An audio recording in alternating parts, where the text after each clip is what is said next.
que no sabe no lleva. Bueno, Palamo, muello y sabor, ande ni nos hace tío, claro, muello sabor. Osaga bueno, en el me haya llegado, que Osaga bueno, en el me haya llegado. Bueno, ahora borico, nadie me ve, la nube vivía, muello sabor, que Osaga bueno, en el me haya llegado. Bueno, el marao, la nube vivía, muello sabor, Osamega huevo. Osaga bueno, no, me haya llegado. Eruda con ese no, ya bueno ve, eso no sabe que cuando regateo, me dice a ti como no me toca. Que mi pupeo, leña este ya gualome, yo sabe generarme, o más cueña yo, eso, los asusteo, Irene, me toca no se nos saluda, papá Irene, yo como se me costolate, como que no, Luisa. yo como que no saluda así, como que no mame. Y ya mata mame o, agua viene que no vive, agua come que vive que me niao, agua come yo vive que me niao. Agua viene era muqueao, upa mamá ni ella mueve bobo, ya nataji, ya te cuporeo, yo, ya te cuporeo, ella na ya fiamo, ya na ya fiamo, ya huevi no huepe, yo cosa no te manco, ama yo voy a yo,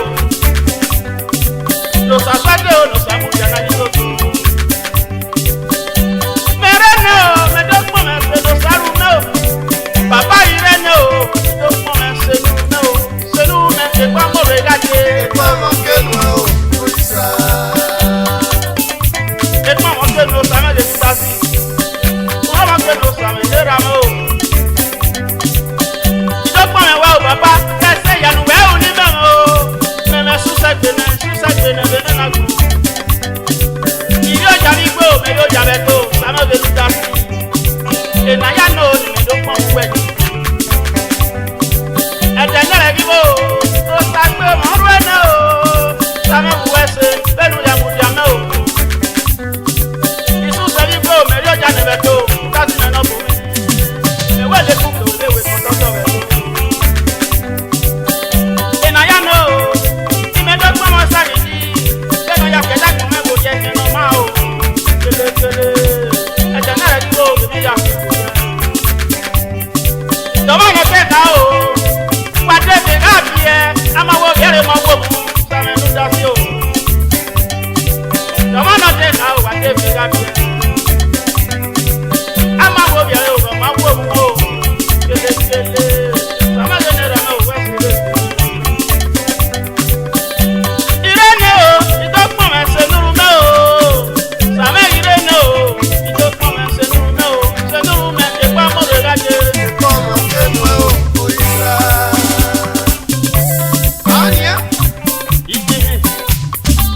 O sacolo que va pa.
que como regate papa, y la sinuca que se me ha comido.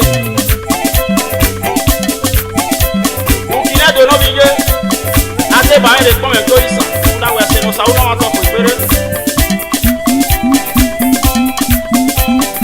Ijeme. Ekeke.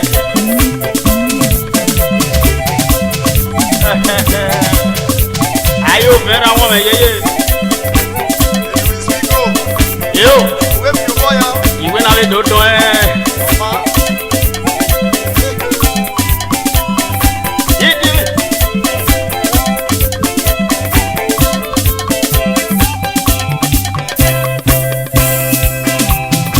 Merie pon me re o sa venera. Baba o rapanu we me pon me. E pon me ya re o. Ìyé fọ́ mi rí o sàdéra. Bàbá ra bọ́ọ̀lù wẹ̀ bí ẹ̀mí kọ́ mi. Ìdúró me re o jime na jime o. Ọmọ na ma me o. Merie pon me duwe. Rapanu me o baba. Ìyé fọ́ mi rí o sàdéra. Rapanu we me na Bàbá ra bọ́ọ̀lù wẹ̀ bí ẹ̀mí kọ́ mi. Meduro me re o sa venera me o. Pelu ya mu ya me o. To sa o gade. Ajime le no jime. Ìyé fọ́ mi rí o sàdéra. Ọmọ me le no ma o. Bàbá ra bọ́ọ̀lù wẹ̀ bí ẹ̀mí kọ́ mi. Ete wa gade wa de ba me de pon me no isa o. Pelu ya mu ya me o. Figo wa. To sa me bu ese le bu. Ìyé fọ́ mi rí o sàdéra. Baba bu ese le bu. Bàbá ra bọ́ọ̀lù wẹ̀ bí ẹ̀mí kọ́ mi. Merie pon me re o da si me no ko. Bu ese o baba. Pepe mo o. Onu ya. Ìyé fọ́ mi rí o sàdéra. Bu ese o ra mi. Bàbá ra bọ́ọ̀lù wẹ̀ bí ẹ̀mí kọ́ mi.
Otarino, na ya ri ewu se na se we do.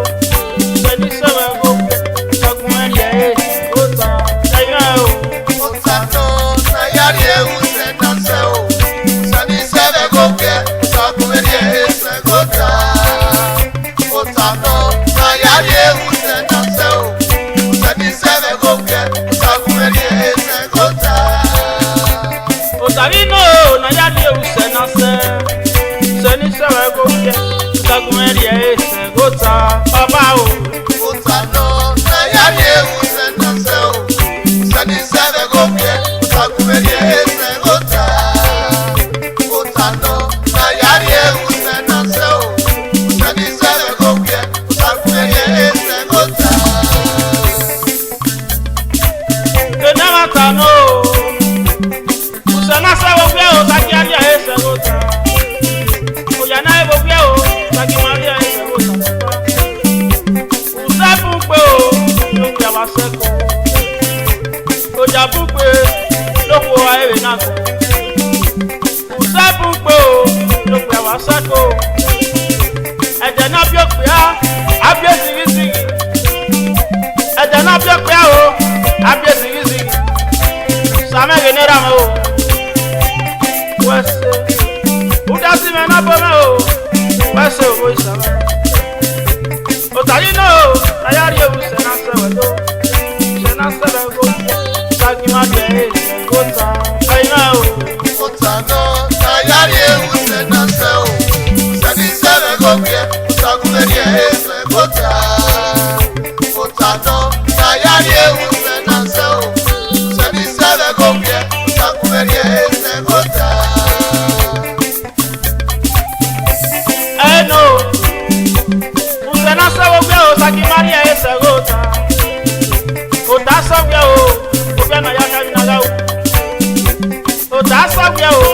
na ya si uwa. Agbon gbe me o. Sama be lu dasi. O sa jagbon ta me o. Mo me sa gbon gbe. E ki o gbe ga fi ama o. E ki ke ni ja yo wa we lo. E ki o gbe ga fi ama o. E ki ke ni ja yo wa. E ki o gbe ga fi ama. E ki ke ni ja yo wa o. Yo gbe ga fi ama o. E ki ke ni ja yo wa. O sa me ni ra me o. E ke ki o gbe fi me. O ta si me na bo me o. Ka kon ta me na ma me sa gbon gbe. O sa bu pe o. No pe wa sa be na ko. Iwo ja wa pu ora me. No ko wa be na ko. Wa ma doge ya do na ge nu sa mo me. Iwa ja na pe pe o. Wa pe si si. Ade ko mo marie ba e. Uwe baba jo. Ade ko mo marie ba e o. Uwe baba je. Aja me ge pe maro mo. Uwe baba no ya je. Ame manarie ba e. Uwe baba jo. Usabu pe o. No pe awa se. Sanera me la o. Manda le usani ma se. Aga gbogbo ne o. Eme na geri e. Aga susane wa gbo o. Eme na geri e. Sanera me se je me. O sanu ke e jari e o. Usani je me se je me o. Sanu ke e jari e. Ije me ga to me. O ga to me ga. E ko jawe ni je me o. O ga to me o je mi. O ga to me ga o. O ti ari e de gbe. Aga bi omo oje. Omo bi be bi omo we na gbo. Aga bi omo. Omo bi be bi omo wa gbo na je. Same ge ne la me o. Mario u se ni ma se. O ta yi no. Aya ri u se na se o to. Se ni se be go ke. Sa ku me ri e se go ta. Ai ma o. Otano na ya ri u se na se o. Baba o. Se ni se be go ke. Sa ku me ri e se go ta. Otano na ya ri u se na se o. Se ni se be go ke. Sa ku me ri e se go ta. O isama ge no je won mo. Ebi bi mo su sagbe. Le lo mo. Usana ya ni ase o baba ki an dia ni ere. Usana ya ni ase o. Sanu ki an dia ni ere. Eti ma ni risi o. Wo ga ri o se nu wa se. Iye do ya ni risi o. Wo ga ri o ja wa e. E wo ni baba ma jo o. Nu wa ya ni je wo to. Iwa wo ni je ma jo no o. Nu wa ya ni je wo to o. E fe nu wa ya gba lo mi si o. E ya ga su wa mo no mo. Mo wa mo nu wa ya gba lo mi si o. E ya ga su wa mo lo mo. Wa ri gbogbo o. Ere to ga ri awago. Wa ri pe ki o ru wa yo bo se lo wa. E baba re su se o. Oyu wa gba bo wa re o. Ni je ga ri o ja no. Oyu wa gba bo wa re. Ni je la yu sare. Oyu wa gba bo wa je o. Ibera la yu sare o. Oyu wa ya gba bo wa re. Emi waru da e gba bo wa. Te ya ga su wa bo ina ma o. Emi waru da e gba bo wa o. Te ya ga su wa bo no ma. Otagi no na ya ri e se na se o ma ko na. Se na se be go ke. Otagi ma ri e se go ta. Baba o. Otano na ya ri u se na se o. Se ni se be go ke. Sa ku me ri e se go ta. Otano na ya ri u se na se Ai na o. o. Se ni se be go ke. Sa ku me ri e se go ta. Baba o. Otano na ya ri u se na se o.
bojo.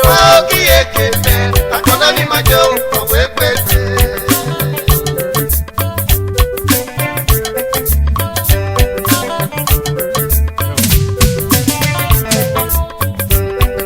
Salogba waju me o. Oje me la jagun na o kuna ni bojo na. Okieke me, akona ni majo, owe pete.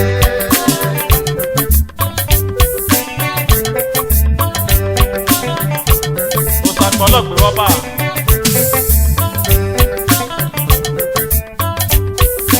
Sàlọ́gbà wájú mẹ́ o, ọjọ́ máa ń rajagun náà ọ̀gbun náà ní kẹ́kọ̀ọ́ dé. Okieke me, akona ni majo, owe pete.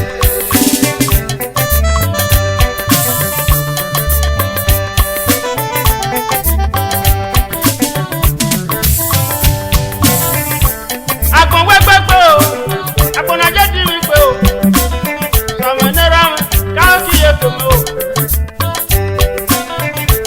Agboni majero di mi kodi. Agboni yije na magbegbe. Agboni vera na yi magbegbe. Agboni se bo se ni na yi magbegbe. Le ba so ta gyan ni. Ye wa agboni maje na fi wo dia. Agbon ma fi wo dia ma ni ragbon na fi wo dia o. Agbon ma fi wo dia ma ni ragbon na fi wo dia ni. Salogba wadi me o. Oje me la jagun na o, kuna ni me ko je. Okieke me, akona ni majo, owe pete.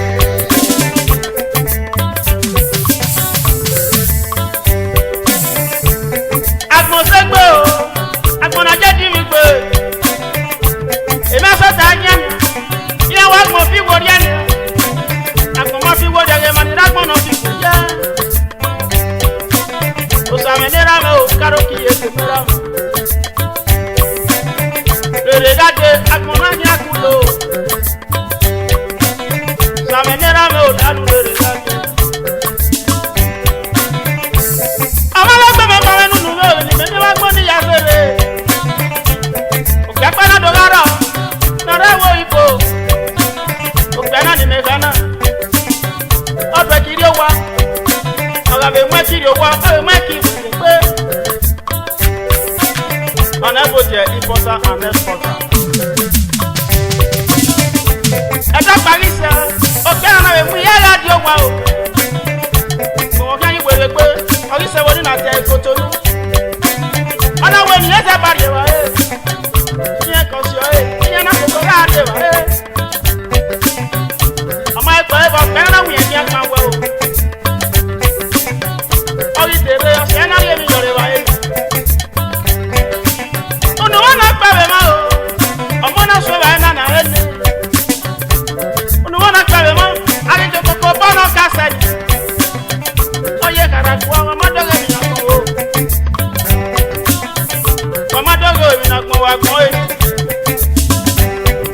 Salogba wadi me o. Oje me ga jagun na wa kun na ni ke ko je. Okieke me, akona ni majo, owe pete.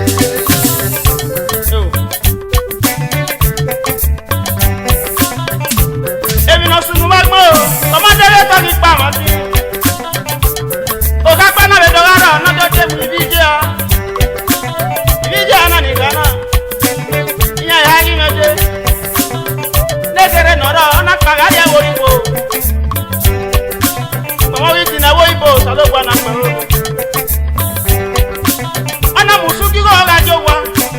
Ana mu go bija no siri yen. No ya bo wa ga yin. Ai mi gare. Ai mi gare mi e mi wa la. O gbo me no jo ri o. Ana paga ya go bo. Ana ya tu me bo. No ya gbo bija no wa. Awe mi no jo na ro wa mo mi go kin ni ya bo wa o. Ana ya gbo bija na.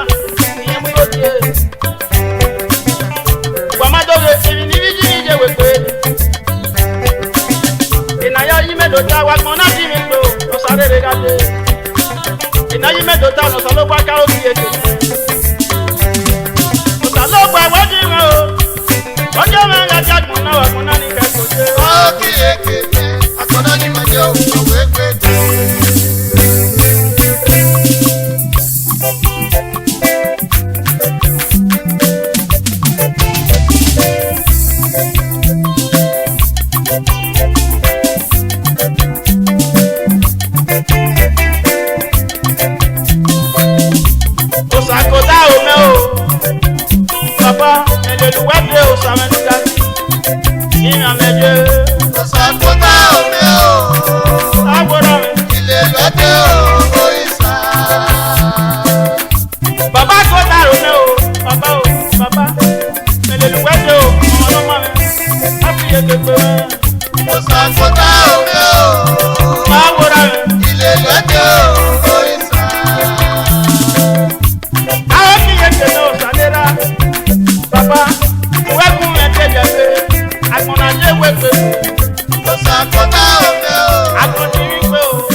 fia, uga beneo, ori fie keke.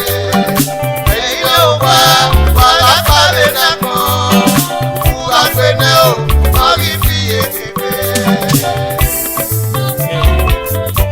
Ari akuna na jopa. Odai mi regbe, odai mi regbe, odai mi regbe. Iwo odai mi regbe o. Awe tere, emoga yari tere. Okpagbo male ni jo. Ije na ma we mo ka o. Eme ne mo ga je were. Okpagbo male ni je menu. Ije na ma we mo ka o. Eme ne mo ga je were. Ije ni kana. Yene wo koko ni je. Let's Esther. Eyorobo ikilo. Oje gbe yi kedi gbe. Yene wo koko 2017. Ana koko ni nebo 76 years waje. Oyu koko ni yo eje me na mi o. Owo no me. Odai mi regbe o gedo. Agbeta wo ola ti je megbe o. Jekenu kuri o. Eile uba, wala fia, uga beneo, ori fie keke. Eile uba, wala pare na ko, uga beneo, ori fie keke. Ije ni kana. Mrs. Esther. Eyorobo ikilo nije. Ona sodo ajaje. Yenoga wa no enegbe. Ira mege Mr. Otega mu Eyorobo A.K.A. Koma.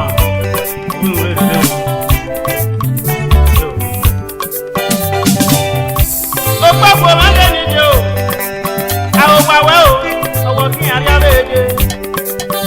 Iwa no beje ke ha ino to. Mr. Friday Eyorobo. Ta be no enegbe. Awenu rere. Esa me ni jo. Friday wenu rere je. Awe ko benu ya pa. Ebe we wa no je. Ni mo ya je. Iwa no beje go bi anu ko ke ba. Mrs. Omosigo Akpobo Jeroki. Mrs. Omosigo la ye ni je o. Ye ba mi amefe o je. Je duwa. E ha no je o. Atawe na enegbo. Mr. Destiny ma o ni mo se. Mr. Destiny Eyorobo. Bezu Jami. Atawe na enegbo. Owo nure rere o. Esta ni ni. Destiny ma yo ne baba. Ye ba we ka wara. Ari akuna na jo wa o. Mrs. Esther ma no ko ko ni je o. Destiny no wa o. Owo kin ada meje. Iwa no beje ke. Atawe na enegbo Mr. Uyi Eyorobo A.K.A. Okiema one of Osano. O Italy era me na jo. Atawe na enegbo. Baba Uyi. Abi dara me o. Ije ri o wa. Odai mi regbe o eto. Agbeta ko oga ti je megbe o. Dekenu wuje o. Eile uba, wala fia, uga beneo, ori fie keke. Eile uba, wala pare na ko, uga beneo, ori fie keke. Abi oge na de o. Esther me ni je o. Emo wenu rere ga deje. Yawe ko benu ya pa. Amari mi o. Amari mi na mo mo mi je o. Yawe ko benu ya pa je o. Aroma mi o be o. Ye ke ma ke wa. Iwa no beje go bi eno ene pe. Atase no ene pe. Mr. Rusty Eyorobo A.K.A. Rusty Mapo one of UK. That's my last song. Ije, yawe na doje were je. Rusty ma le de baba. Yawe na doje were o. Esther no le je. Baba Rusty no ra me o. Ye ba mi amefe o. Ije jo wara. Iwari akon na na jo wa o. Obi wa pa ma o. Obi wu no le ja se.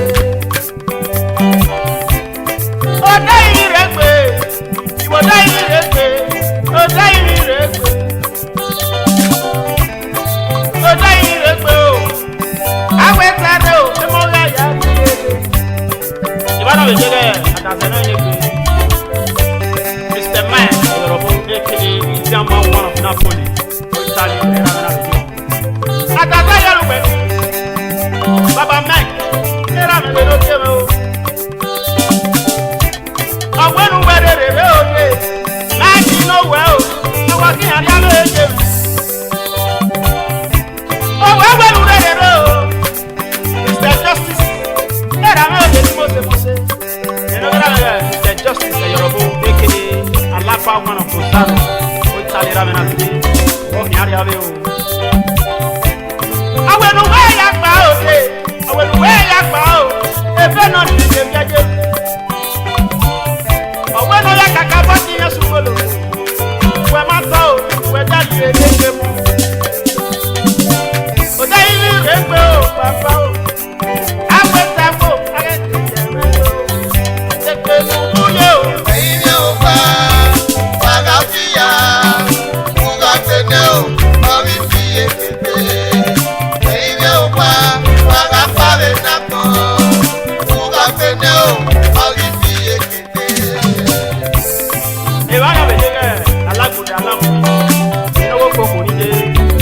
Mrs. Blessing is okay for Sakolo. Blessing, the money I'm a bill. Blessing, your mom work how I came. I have to manage your well. Don't go out and post a post. You want it? I have to manage your well. I want me and your will. Mrs. Esther, I let me go. Blessing, no well. I'm walking out your way. Mr. Austin, A.K.A. Osumabo, one of the kids. No one I know you want to have. So we're you know my way more. And then we'll get Irene.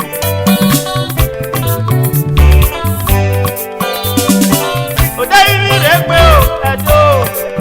I went back home.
Agye one of Australia. Irano. Baba si ngene rame o. Obi pino kun ngene mose. Atase no enegbe. Osi pino kun ngene baba. Luwis no we na wu wedo rame. Wa se be gbe me o. Baba. Ese nu weru me o. Baba. Efe pa wori o. Osalo gba won kan sa we se. Benu we ya le me sa wa mo. Osi pino kun ngene baba me. Osalo gba won kan sa we se o. Daddy, Irano bi. Bebe ye ko me duwe. Opegwo me le ni me. Ije me de no tie me o.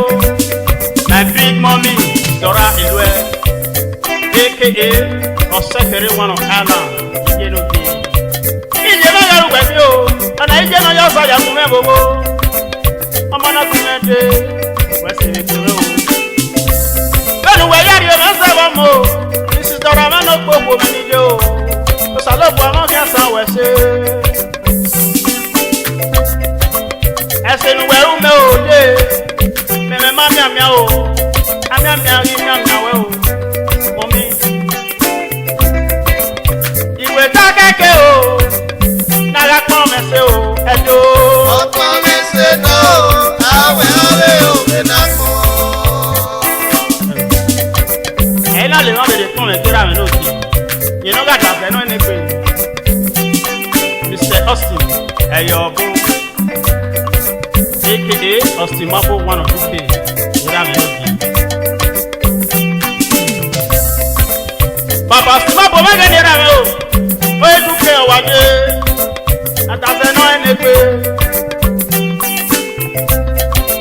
Iye bonu we waru me o baba. O salo bo won kan sa we se o. Ekweri en na me o papa. Austin Mapo me ke dira me o. O be yoro po me ni mose. O be wo po me ni gele waje. Na lo die. Me ye gbe ya ku we me o baba. Atase ga lu we ni. O ma no ye gbe ku we. E giri oja. Austin Mapo ni ra me na ni. Ana yo life strong. Atase no ma tu ame ke me. We si ra me o. Benu ya si me ke gbe. Benu we ya de me se bo mo. Baba o. Ekweri en ya me. Wela yo mama we ni go ma o. We ye pe ra me ya nyan o. We ko wo kan we no ene pe. O pa wo ma le ni jo. Iye me do tie. Iye me ni mo se me na. Mrs. Omoroliye Osaye Mabo iye me no ki. Owo kera me baba Osi Mabo one of UK iye me na. We se wa oda fun ga ton re pe. Iwe ta keke o. Na ga kon me se o edo. Ọkọ mi ṣe náà, àwẹ̀ ọ̀rẹ́ òwe náà kọ́. Era me le Osi Mabo one of UK. Bana we la se fana di fon le je adafe no se pe. You know kera me Mr. Dixon Osaga A.K.A. Ogwago no mo se one of UK adafe no ne pe. Baba Osaga Dixon na ge ni mo se. Atase no ene pe. Egbo emi ara mi loke. O wa so. Mo wa gboro we ye gba lo mi si ora mi. Baba o te ya ga su wo bo. Peri de bi ekiko. We se o. Ana we be la se na le kon me je. Era ni mo se college. A.K.A. Oduku one of UK. Era mi loke we se o. Ise college si me ne baba o. Luwis na mo we na wu we do ra mi. O da we ni yaruke. Eyaro wa o eyaro de o baba police. O be yan di gba we. Ala o da o ku we ro. Ira me lo di we se. O se be pe me ra o. Mr. Evans me ni mose. O ya mo du si. A.K.A. Ogba one of Roma. My advisor. Oni advisor we do si ko papa. Evans o mo du si. Ese duru me lu e fi o pa wori e. Ira me lo gbe o we bi.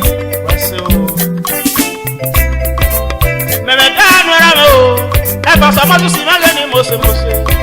Ase na woni wo wiye, wese. Wese o papa. Doctor, Dr. A.K.A. Obasuyi A.K.A. That the Dr. A.K.A. Obasuyi A.K.A. Oka one of Oluna City. Adaza yẹri wẹ̀bi. Dr. Mẹ́gẹ́ ní ìdámẹ́. Oka mẹ́ òde ní Obasuyi. Òwe wo bọ̀ mi ló pẹ̀ wẹ̀ rámẹ́ náà lè fi. Mr. Dr. A.K.A. Obasuyi A.K.A.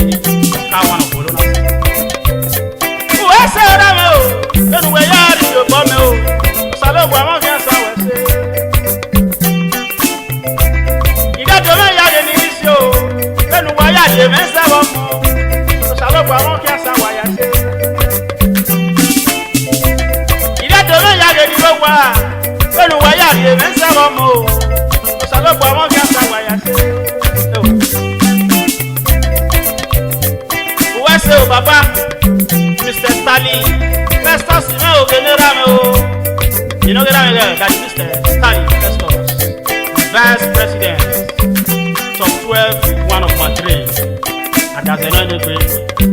You know Mr. Stalin, you're the Vice President of Queen at the way Madrid, top 12 club of Madrid, and that's how you know.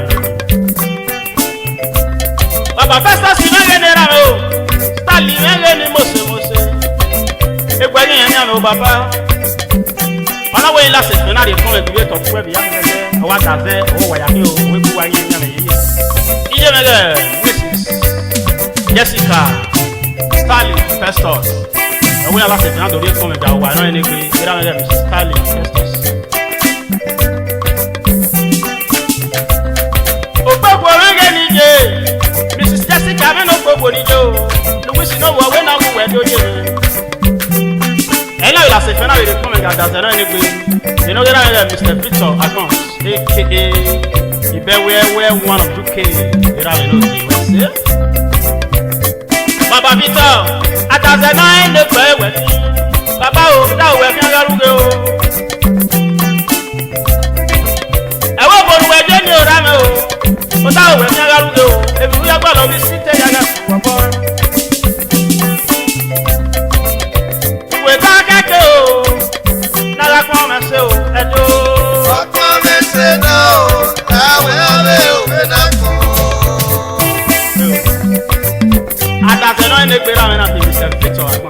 Baba Victor, Akons ìrànlẹ́ ni mọ̀sẹ̀mọ̀sẹ̀.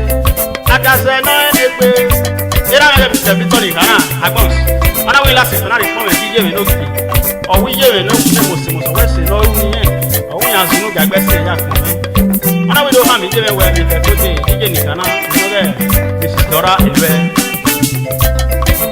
Òpópó mẹ́lẹ̀ níjẹ́ jíjẹ́ ló jẹ mẹ́. Ìbíjọ́ náà wẹ̀ ọ̀wẹ́ náà wẹ̀ tó jẹ mẹ́. Ọwọ́ ẹsẹ̀ nu wẹ́wú níyẹn o, ó ìyẹn máa mí o, ọwọ́ sàlọ́ọ̀bù àná kí á san wẹ̀sẹ̀.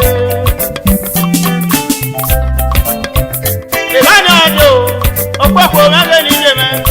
Mrs. Susan mẹ́lẹ̀ òpópó níjẹ́.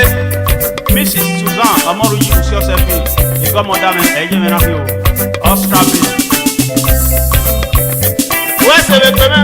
Mrs. Susan mẹ́lẹ̀ òpópó níjẹ́. Ìwísí náà mọ ọwọ́ náà wù wẹ̀ tó yẹ mi. Ula se fera que tu era meme Mr.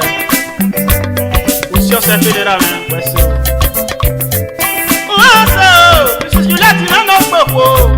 Ide mu dia na gbogbo ni je me. Mrs. Juliet ide mu dia o Italy e je me na je. Wese le pe me de enu we ya de me se bo mo. Salo bo me no kan sa wese. Je wese we ya se ke pe me no ari mu na me. That's one of my pero wese je me no bi. Baba, obi ayo swama. The wish no more when I will go down. That A.K.A. ayo swama. Tipa driver, A.K.A. Saluto, Iramo Pio, West. Baba, mama, you for me, Mr. Osarodion. Iramo de Mose. That Mr. Osarodion, Agajere, A.K.A. Ilaro, one of Molonian City. Irano, and that's another West. Osarodion, Luwis no more when I will wear so papa. Then we are the message of on our way last if not a phone again. And that's another great mistake. Osayomabo, you get your mewa, A.K.A. I get with about one of Bologna. Mr. sayama ba atasaga du weki ekwani emi o baba oye o bo me o pe we ra me na fi iwe ta keke o na la pon me se o edo ọ̀pọ̀ mi ṣe náà o báwo lè o rí náà kọ́. Mr. Sayama baba gane baba atasaga no ene pe daddy ekwani emi o baba ona we me la se na be kon eje atasaga no ene pe Mr. Roland ile o tali era me na bide era me Mr. Osarojo agajere A.K.A. Pilaro one of Colonial City we don't let us come and do wow. Baba me no ye gbo me na. Ora di ni mose ile. Baba gbe ni e me o baba. E gba gede no re ni erun. Gbe gbe no so ya gbe we o ni ami la were. Mr. Roland ile dira me. Baba o saro jon. Owe na le won do re kon e ti wa ya o. E ko youth. Owe la se na re kon e bi ye ko youth ya fefe no we tali. Wala uta ubuyaro. Medole wari ekon ene. Eja pisa wale ni mose. Ogelo se ngeneri won o. You know ko kuriye. Iye re eje pita. OSP eje me na jo. Wese rume.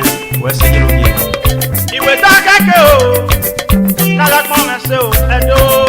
ọ̀pọ̀ mi ṣe náà o báwo lè o rí náà kọ́. Wese atasaga no ene pe. Just chas na ni mosi na. Era me Mr. Johnson Chas. Wese o. A.K.A. Osheni adazeno ene pe. Wese re pe me ra me. Chas na ni mosi Mr. John Chas era me wese. Baba John Chas na ni baba. Osheni ki na ni ra me o. Oya wo po me ni gele waje. Baba wese o. Benu we yari jo bome ko salo bome no ken sa wese Mr. John Charles A.K.A. Osheni era mo fi wese no awu wese no ari bome iwe to kake o na la pon mese o papa ọ̀pọ̀ mi ṣe náà o báwo lè o rí náà kọ́. E na le wa be de kon data se no ene pe you know era me Mr. Osasu Edobo Padreva atase no ene wese atasaye no ene pe o we si no mo we na wo